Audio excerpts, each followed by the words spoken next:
Hi all, ഞാൻ അനുപമ, നിങ്ങളുടെ economics ഫാക്കൽറ്റിയാണ്. So CSET-യിൽ എക്കണോമിക്സിൻ്റെ നിങ്ങളുടെ ക്ലാസ്സസ് എല്ലാം ഹാൻഡിൽ ചെയ്യുന്നത് ഞാനായിരിക്കും.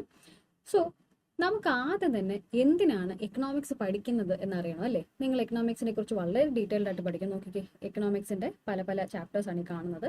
പക്ഷേ എന്തിനാണ് നിങ്ങൾ എക്കണോമിക്സ് പഠിക്കുന്നത്? എന്താണ് നിങ്ങളുടെ ഒരു ഐഡിയ? ഇതിൽ കുറച്ച് പേരെങ്കിലും +2-ൽ എക്കണോമിക്സ് പഠിച്ചിട്ട് വന്നവരായിരിക്കും അല്ലേ? അപ്പോൾ എന്തിനാണ് നിങ്ങൾ എക്കണോമിക്സ് പഠിക്കുന്നത്? ഒരു കമ്പനി സെക്രട്ടറി ആവാൻ എക്കണോമിക്സ് പഠിക്കേണ്ട ആവശ്യമുണ്ടോ? കമ്പനി സെക്രട്ടറി ആകാനല്ല, എക്കണോമിക്സ് എന്നുള്ളത് നമ്മുടെ മാത്സിനെ പോലെ, അതായത് ഭൂഗോളത്തിന്റെ സ്പന്ദന കണക്കിലാണെന്ന് ആരോ പറഞ്ഞിട്ടില്ലേ, അതുപോലെയാണ് എക്കണോമിക്സിന്റെ കാര്യം. നമ്മുടെ ദൈനംദിന കാര്യങ്ങളിൽ അല്ലെങ്കിൽ ദൈനംദിന കാര്യങ്ങളെല്ലാമായിട്ട് ബന്ധപ്പെട്ട ഒരു സബ്ജക്റ്റാണ് എക്കണോമിക്സ് എന്ന് പറയുന്നത്. ഓക്കെ, നമ്മൾ മനുഷ്യരെങ്ങനെയാണ്, നമ്മൾ ജോലിക്ക് പോകും, നമ്മൾ അതുകൊണ്ട് കാശുണ്ടാക്കും, നമ്മളതുകൊണ്ട് ഭക്ഷണം മേടിച്ച് കഴിക്കും, നമ്മൾ പല പല പല ആക്ടിവിറ്റീസിൽ ഏർപ്പെടും. ഇങ്ങനെയെല്ലാം നമ്മൾ ചെയ്യുന്നുണ്ട്. ഇതിലെല്ലാത്തിലും ഓരോ എക്കണോമിക്സ് അടങ്ങിയിട്ടുണ്ട്. നിങ്ങളുടെ കാര്യം തന്നെ എടുത്തു നോക്കൂ. നിങ്ങൾ രാവിലെ പുറത്തേക്ക് ഇറങ്ങുകയാണ്. നിങ്ങൾ പുറത്തേക്ക് ഇറങ്ങുന്നു, പോയി ഫ്രണ്ട്സിൻ്റെ കൂടെ കറങ്ങുവാണ്. നിങ്ങൾ എവിടെയെല്ലാം പോകും? പല പല സിനിമ കാണാൻ പോകും, ചിലപ്പോൾ പാർക്കിലേക്ക് പോകും, ചിലപ്പോൾ ബീച്ചിലേക്ക് പോകും, പല പല സ്ഥലങ്ങളിലേക്ക് പോകും. ഇതെല്ലാം നിങ്ങൾ ചിലപ്പം ഒരു വണ്ടിയിലായിരിക്കും പോകുന്നത്, ചിലപ്പോൾ ഒരു ബസ്സായിരിക്കാം, നിങ്ങളുടെ ഒരു ബൈക്കായിരിക്കാം. നിങ്ങൾ ഉച്ചയ്ക്ക് ഭക്ഷണം കഴിക്കാൻ ഒരു ഹോട്ടലിലേക്ക് കയറുന്നു. ഇവിടെ എല്ലാം ഓരോ ലെവൽ ഓഫ് എക്കണോമിക്സ് ഉണ്ട്. ഒന്ന് ആലോചിച്ച് നോക്കിക്കേ. നിങ്ങൾ വണ്ടിയിൽ പോവുകയാണ്. ഓക്കെ, നിങ്ങൾക്ക് വെള്ളം ദാഹിച്ചു. നിങ്ങൾ എന്ത് ചെയ്യും? ഒരു കടയിൽ കയറി ഒരു ബോട്ടിൽ വെള്ളം മേടിക്കും. നിങ്ങൾ അതിൻ്റെ കാശ് കൊടുത്ത് വരും. ഓക്കെ, ഇവിടെ ഒരു എക്കണോമിക്സ് ഉണ്ട്. എന്താണ് എക്കണോമിക്സ്? നിങ്ങൾക്ക് ഒരു വെള്ളം വേണം. എന്തുകൊണ്ട്? നിങ്ങൾക്കൊരു ഒരു വെള്ളം ദാഹമുണ്ടായി, നിങ്ങൾക്ക് വെള്ളം വേണം, അതുകൊണ്ട് നിങ്ങൾ വെള്ളം മേടിച്ചു, നിങ്ങൾ അതിൻ്റെ കാശ് കൊടുത്തു. ഇതൊരു എക്കണോമിക്സ് ആണ്. എന്താണ്? നിങ്ങൾക്കൊരു വോണ്ട് ഉണ്ടായിരുന്നു, ആ വോണ്ടിനെ സാറ്റിസ്ഫൈ ചെയ്യാനായിട്ട് നിങ്ങൾ വെള്ളം മേടിച്ചു. ഇനി വണ്ടിയിൽ പോവാണ്, വണ്ടിക്ക് പെട്രോൾ അടിക്കണം. ഓക്കെ, പെട്രോൾ തീർന്നു പോയി. അപ്പം നിങ്ങൾ പെട്രോൾ പമ്പിൽ പോയിട്ട് പെട്രോൾ അടിക്കുന്നു. ഇതും ഒരു വോണ്ടാണ്. നിങ്ങൾക്ക് ബീച്ച് കാണണം തോന്നി, നിങ്ങൾ ബീച്ചിലേക്ക് പോകുന്നു. ഇതും ഒരു ഡിമാൻഡ്. നിങ്ങളുടെ ഒരു ഡിമാൻഡാണ് നിങ്ങൾ സാധിച്ചെടുത്തത്. സോ എക്കണോമിക്സിലെ, അതായത് നിങ്ങളുടെ എല്ലാ കാര്യങ്ങളും, ഏതൊരു കാര്യമാണെങ്കിലും അതിലെല്ലാം ഒരു എക്കണോമിക്സ് ഇൻവോൾവ് ആയിരിക്കും.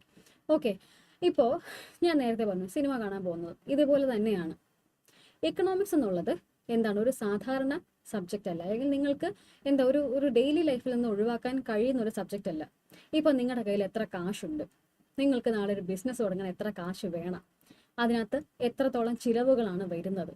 ഓക്കെ, ഒരു രാജ്യം, ആ രാജ്യത്തിൻ്റെ സമ്പദ് വ്യവസ്ഥ എന്തൊക്കെയാണ് രാജ്യത്തിൻ്റെ വരവുകൾ, എന്തൊക്കെയാണ് രാജ്യത്തിൻ്റെ ചിലവുകൾ, എന്തെല്ലാം ആക്ടിവിറ്റീസിലാണ് രാജ്യം ഏർപ്പെട്ടിരിക്കുന്നത്, ഇങ്ങനെയുള്ള എല്ലാ കാര്യങ്ങളും, അല്ലെങ്കിൽ ഒരു രാജ്യം എങ്ങനെ നടത്തിക്കൊണ്ടു പോകുന്നു, അതിനാവശ്യമായ ചിലവ് എന്താണ്, രാജ്യത്തിൻ്റെ മൊത്തം സമ്പത്ത് കാൽക്കുലേറ്റ് ചെയ്യുക, ഇങ്ങനെയുള്ള സകലമായ കാര്യങ്ങൾ നിങ്ങൾ പഠിക്കാൻ പോകുന്നത് എക്കണോമിക്സിലാണ്. അതായത് നാം എന്നൊരു ചെറിയ ഇൻഡിവിജ്വൽ നിന്നും ഒരു രാജ്യം മുഴുവനുള്ള കാര്യങ്ങൾ, രാജ്യവും മറ്റൊരു രാജ്യവും തമ്മിലുള്ള കാര്യങ്ങൾ, ലോകത്തെ എല്ലാ രാജ്യങ്ങളും അല്ലെങ്കിൽ ലോകത്തെ മുഴുവൻ ജനതയുടെ കാര്യങ്ങൾ, ഇങ്ങനെയുള്ള സകലമായ കാര്യങ്ങളും നമ്മൾ എവിടെയാണ് പഠിക്കുന്നത്? എക്കണോമിക്സിൽ. അതായത് എക്കണോമിക്സ് എന്ന സബ്ജക്റ്റിന് ഇമ്പോർട്ടൻസ് എന്താണ്?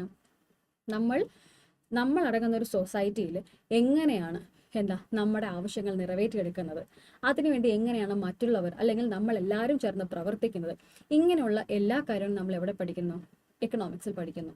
ഓക്കെ, സോ കമ്പനി സെക്രട്ടറിക്ക് നമുക്ക് എന്തിനാണ് എക്കണോമിക്സ് അറിയേണ്ടത്? നിങ്ങൾ കമ്പനി സെക്രട്ടറീസ് ആയിട്ട് എവിടെയാണ് പോകുന്നത്? ഓരോ കമ്പനീസിൽ ജോയിൻ ചെയ്യും. ഈ കമ്പനികൾക്കെല്ലാം ഓരോരോ ലക്ഷ്യങ്ങളുണ്ട്.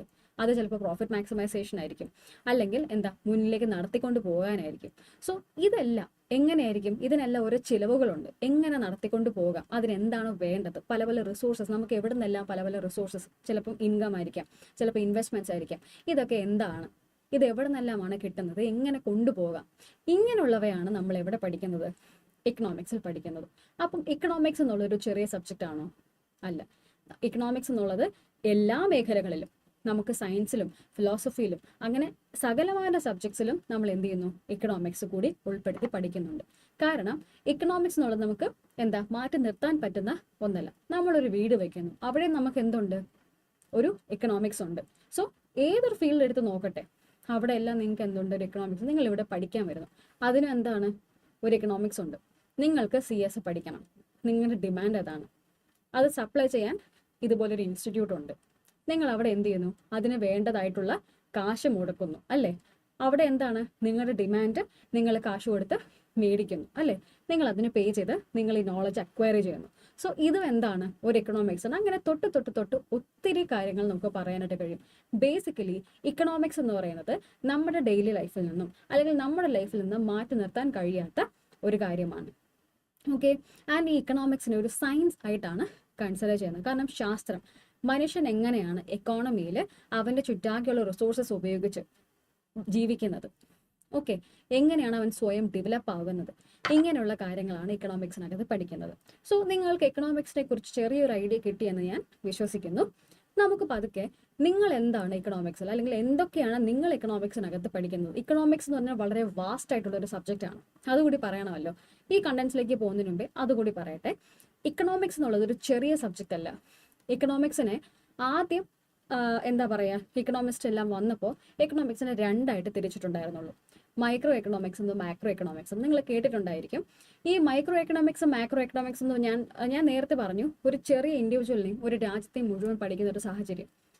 ആ ഒരു സാഹചര്യത്തിന്റെ ബേസിസ് എക്കണോമിക്സിനെ രണ്ടായിട്ട് തിരിച്ചു, മൈക്രോ എക്കണോമിക്സ് എന്നും മാക്രോ എക്കണോമിക്സും. ഞാൻ എന്നെക്കുറിച്ച് അല്ലെങ്കിൽ ഒരു ഇൻഡിവിജ്വൽ എങ്ങനെയാണ് അവൻ്റെ ആവശ്യങ്ങളെ കാണിക്കുന്നത്, അല്ലെങ്കിൽ അതിനനുസരിച്ച് അവൻ്റെ ആവശ്യങ്ങൾ എങ്ങനെയാണ് നേടിയെടുക്കുന്നത്, അവൻ എങ്ങനെ ഒരു സൊസൈറ്റിയിൽ ജീവിക്കുന്നത്, ഇങ്ങനെയെല്ലാം പഠിക്കുകയാണെങ്കിൽ അതിൻ്റെ ഒരു മൈക്രോ എക്കണോമിക്സ് നമ്മൾ പറയും. ഒരു വ്യക്തിയെ മാത്രമല്ല, ചിലപ്പം ഒരു ബിസിനസ് ആയിരിക്കും, ഒരു ഫേമിനെ കുറിച്ച് പഠിക്കുന്നതായിരിക്കാം, ഒരു കട ഓണറിനെ കുറിച്ച്, ഒരു ചെറിയ ബിസിനസ്സിനെ കുറിച്ച് പഠിക്കുന്നതായിരിക്കാം.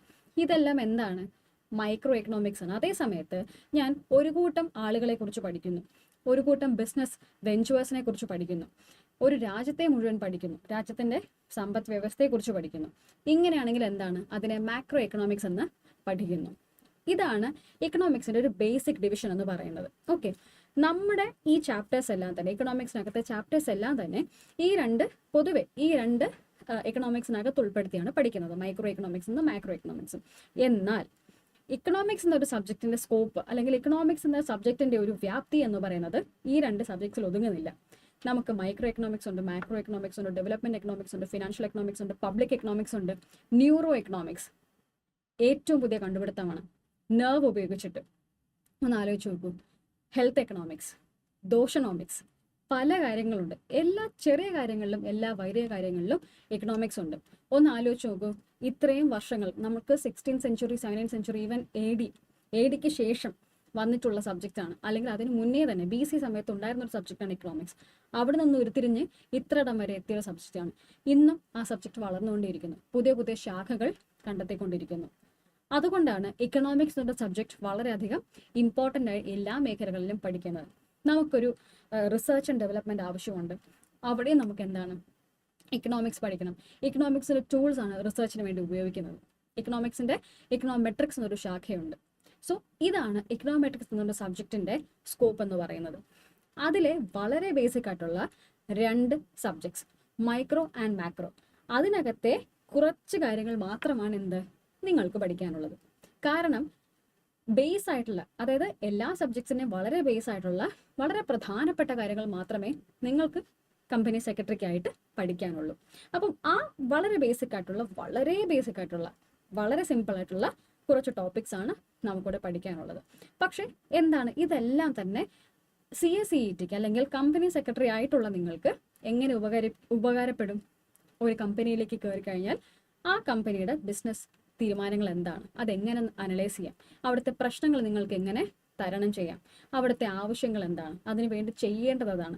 ഇതെല്ലാം നിങ്ങൾക്ക് മനസ്സിലാക്കാൻ അല്ലെങ്കിൽ അതിനനുസരിച്ച് പ്രവർത്തിക്കാനാണ് എക്കണോമിക്സിൽ ഈ ചാപ്റ്റേഴ്സ് നിങ്ങൾക്ക് ഉൾപ്പെടുത്തിയിട്ടുള്ളത്.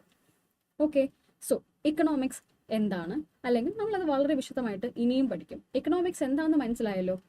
ഒരു രാജ്യത്തിന്റെ, ഒരു ഇൻഡിവിജ്വലിന്റെ, അങ്ങനെ ഓരോരോ കാര്യങ്ങളുടെയും സാമ്പത്തികമായിട്ടുള്ള കാര്യങ്ങളെ മനസ്സിലാക്കുക, അവൻ്റെ ആവശ്യങ്ങൾ എങ്ങനെയാണെന്ന് മനസ്സിലാക്കുക, അതിനുവേണ്ടി പരിഹാരം കാണുക. ഇതാണ് ഇക്കണോമിക്സ് എന്ന സബ്ജക്റ്റിന്റെ ലക്ഷ്യം എന്ന് പറയുന്നത്. സോ നമുക്ക് നമ്മുടെ കണ്ടന്റ്സിലേക്ക് വരാം. എന്താണ് നിങ്ങൾ എക്കണോമിക്സിൽ പഠിക്കുന്നത്? ആദ്യം തന്നെ ഫസ്റ്റ് ചാപ്റ്റർ നോക്കിക്കേ, the basics of demand and supply and forms of market competition. ഈ ഡിമാൻഡ് ആൻഡ് സപ്ലൈ എന്ന് പറയുന്നത് ഇക്കണോമിക്സ് എന്ന സബ്ജക്റ്റിന്റെ വളരെ ബേസിക് ആയിട്ടുള്ള അല്ലെങ്കിൽ പ്രിൻസിപ്പിൾ ആയിട്ടുള്ള വളരെ ഏറ്റവും താഴ്ന്ന നിലയിലുള്ള ഒരു രണ്ട് കോൺസെപ്റ്റ്സ് ആണ് ഡിമാൻഡ് ആൻഡ് സപ്ലൈ എന്ന് പറയുന്നത്. സോ അതാണ് അവിടെ നിന്നാണ് നിങ്ങൾ എന്താണ് എക്കണോമിക്സിലെ പല തിയറീസും പല പല കാര്യങ്ങളും ഉയർന്നു വന്നിട്ടുള്ളത്. സോ അതാണ് നിങ്ങളുടെ ഫസ്റ്റ് ചാപ്റ്റർ ആയിട്ട് വരുന്നത്. സോ വളരെ വിശദമായിട്ട് തന്നെ ഡിമാൻഡ് എന്താണ്, സപ്ലൈ എന്താണ്, അതുമായിട്ട് ബന്ധപ്പെട്ട അല്ലെങ്കിൽ ഡിമാൻഡിലും സപ്ലൈയിലും നിങ്ങൾ അറിഞ്ഞിരിക്കേണ്ട പ്രധാനപ്പെട്ട കാര്യങ്ങളെല്ലാം തന്നെ ഈ ഒരു ചാപ്റ്ററിൽ ഡിസ്കസ് ചെയ്തതായിരിക്കും. പിന്നെ മാർക്കറ്റ് എന്നൊരു കോൺസെപ്റ്റ്, ഡിമാൻഡ് സപ്ലൈ പോലെ തന്നെ അല്ലെങ്കിൽ ഡിമാൻഡ് സപ്ലൈ ഉൾപ്പെടുന്ന ഒരു കോൺസെപ്റ്റാണ് മാർക്കറ്റ് എന്ന് പറയുന്നത്. അതും നിങ്ങൾ ഫസ്റ്റ് മോഡ്യൂൾ പഠിക്കുന്നു. അപ്പം ഫസ്റ്റ് ചാപ്റ്റർ എന്ന് പറയുന്നത് വളരെ ക്രിസ്പായിട്ട്, വളരെ ഇമ്പോർട്ടൻ്റ് ആയിട്ട്, വളരെ ആവശ്യമായിട്ടുള്ള ഒരു ചാപ്റ്ററാണ്. ഇത് വളരെ ബേസിക് ആണ്. അത് നന്നായിട്ട് തന്നെ നമുക്ക് പഠിക്കാനായിട്ട് കഴിയും. പിന്നെയുള്ളതാണ്, അതായത് ഇപ്പോൾ ഫസ്റ്റ് ചാപ്റ്റർ എന്ന് പറയുന്നത് നമ്മുടെ മൈക്രോ എക്കണോമിക്സുമായിട്ട് ബന്ധപ്പെട്ടാണ് പഠിക്കുന്നതെങ്കിൽ നമ്മുടെ സെക്കൻഡ് ചാപ്റ്റർ നാഷണൽ ഇൻകം എന്ന് പറയുന്നത് എന്താ, നമ്മുടെ മാക്രോ എക്കണോമിക്സുമായിട്ട്, അതായത് ഇക്കോണമി ആസ് എ ഹോൾ നമ്മൾ എങ്ങനെയാണ് നാഷണൽ ഇൻകം എന്ന് കേൾക്കുമ്പോൾ തന്നെ അറിയുന്നത് വലിയൊരു സബ്ജക്റ്റ് ആണ്. സോ നാഷണൽ ഇൻകം എങ്ങനെ നമ്മൾ കാൽക്കുലേറ്റ് ചെയ്യുന്നു, നാഷണൽ ഇൻകമായിട്ട് ബന്ധപ്പെട്ട കുറച്ച് കോൺസെപ്റ്റ്സ് എങ്ങനെയാണ്, അതാണ് നമ്മൾ സെക്കൻഡ് ചാപ്റ്ററിൽ പഠിക്കുന്നത്. അതിനുശേഷം തേർഡ് ചാപ്റ്റർ എന്ന് പറയുന്നത് ഇന്ത്യൻ യൂണിയൻ ബജറ്റ്. അപ്പോൾ ഇന്ത്യൻ യൂണിയൻ ബജറ്റ് ശരിക്കും ഇന്ത്യയുടെ ഫിനാൻഷ്യൽ സിസ്റ്റം അല്ലെങ്കിൽ ഇന്ത്യയിൽ എങ്ങനെയാണ് എന്താണ് ഈ ഒരു ബജറ്റ് എല്ലാം സെറ്റ് ചെയ്യുന്നത്, അതിൻ്റെ ഇമ്പോർട്ടൻസ് എന്താണ്, ഇങ്ങനെയുള്ള കാര്യങ്ങളാണ് നമ്മൾ ഇന്ത്യൻ യൂണിയൻ ബജറ്റ് എന്ന തേർഡ് ചാപ്റ്ററിൽ പഠിക്കുന്നത്. അതിനുശേഷം വളരെ ഇമ്പോർട്ടൻ്റ് ആയിട്ട് നോക്കുന്ന ഒരു കാര്യമാണ് ഇന്ത്യൻ ഫിനാൻഷ്യൽ സിസ്റ്റം, അതായത് എങ്ങനെയാണ് ഇന്ത്യയുടെ സമ്പദ് വ്യവസ്ഥ കിടക്കുന്നത്. അപ്പോൾ ഇന്ത്യയിൽ ആരൊക്കെയാണ് ഈ ഫിനാൻഷ്യൽ സിസ്റ്റത്തിനകത്ത് ഇൻവോൾവ് ആയിട്ടുള്ളത്, എങ്ങനെയാണ് പ്രവർത്തിക്കുന്നത്, നോക്കിക്കുക ഫിനാൻഷ്യൽ മാർക്കറ്റ് എന്താണ്, അതുപോലെ തന്നെ ഫിനാൻഷ്യൽ എക്കോസിസ്റ്റം എന്താണ്, അതുപോലെ തന്നെ പല പല ബാങ്ക്സുകൾ എങ്ങനെ ഡെവലപ്പ് ചെയ്തു, അല്ലെങ്കിൽ ഓരോരോ ബാങ്കുകൾ അതിൻ്റെ ഇമ്പോർട്ടൻസ് എന്താണ്, റിസർവ് ബാങ്ക് പോലുള്ളൊരു ബാങ്കിന് ഇമ്പോർട്ടൻസ് എന്താണ്, എന്തൊക്കെ തരത്തിലുള്ള ഫിനാൻഷ്യൽ ഇൻസ്റ്റിറ്റ്യൂഷൻസ് ആണ് നമുക്കുള്ളത്.